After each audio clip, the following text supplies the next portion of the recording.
Bienvenue à vous, je suis le docteur Yves Psalti, sexologue clinicien et thérapeute de couple. Aujourd'hui, je vais vous parler d'un sujet qui me tient énormément à cœur, c'est l'éducation à la sexualité.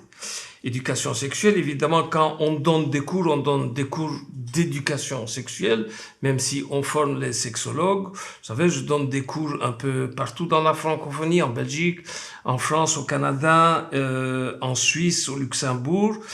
Et donc dans mes cours, de temps en temps, il y a des gens qui donnent des cours d'éducation sexuelle aux jeunes à l'école. Et ils viennent justement pour suivre ce genre de cours, ils viennent chez moi pour apprendre ce qu'ils doivent dire, ce qu'ils ne doivent pas dire.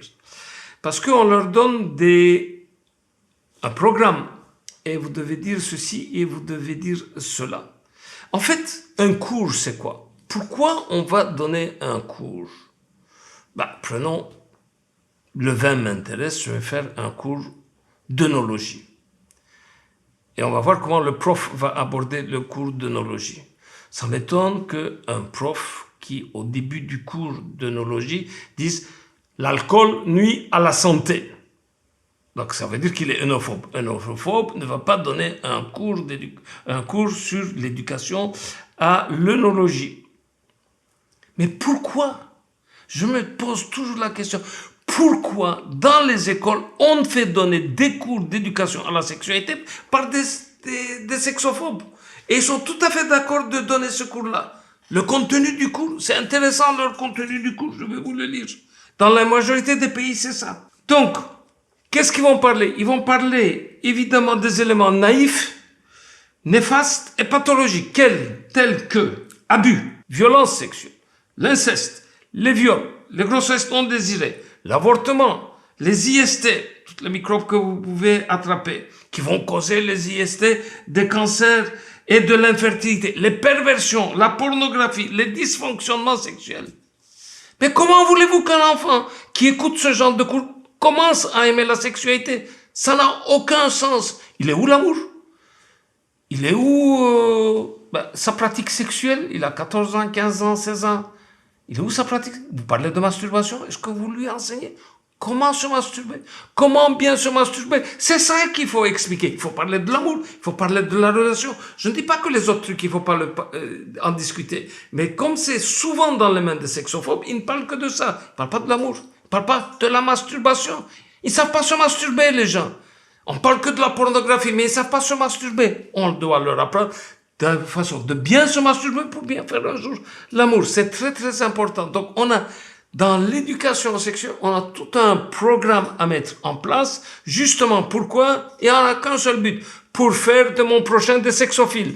Un cours d'œnologie, c'est pour faire de mon prochain des œnophiles. Pourquoi un cours de sexologie? C'est pour faire de mon prochain des sexophobes. Il faut en faire des sexophiles. Faire une bonne éducation sexuelle.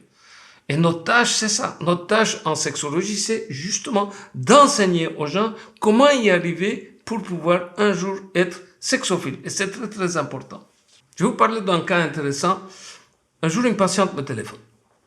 Marguerite.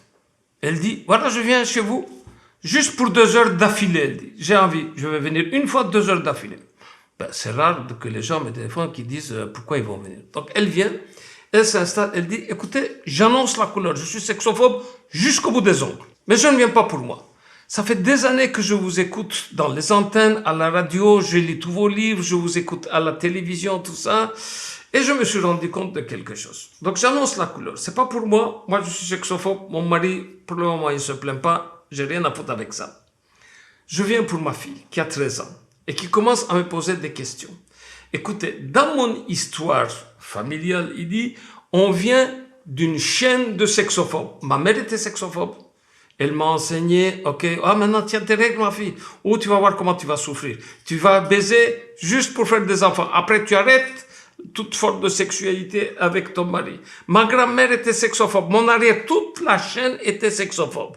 Et évidemment, j'ai tendance à faire de ma fille aussi, éducation sexuelle, à faire de ma fille aussi une sexophobe. Mais comme je vous entends, je me suis dit, à un moment donné, cette chaîne-là, il faut la couper à un endroit. Je suis venu juste à vous poser des questions. Elle avait plein de feuilles. Elle avait un bic. Elle avait préparé pendant des mois, apparemment, elle a préparé toutes ces questions-là pour pouvoir me poser. Si ma fille me pose cette question, si je dois faire cela, tout ça, elle m'a posé. Et puis elle est partie, je ne l'ai jamais plus revue. C'est la première fois qu'un truc comme ça m'arrive. Ben, c'était superbe.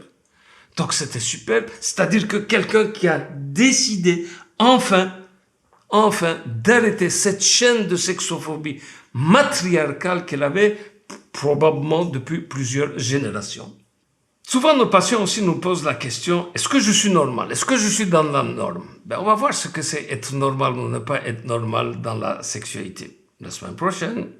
Allez, je vous souhaite une bonne journée. Alors, vous avez aimé ma capsule sexo?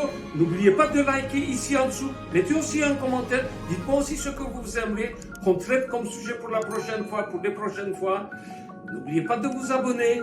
Allez, ciao, à la semaine prochaine.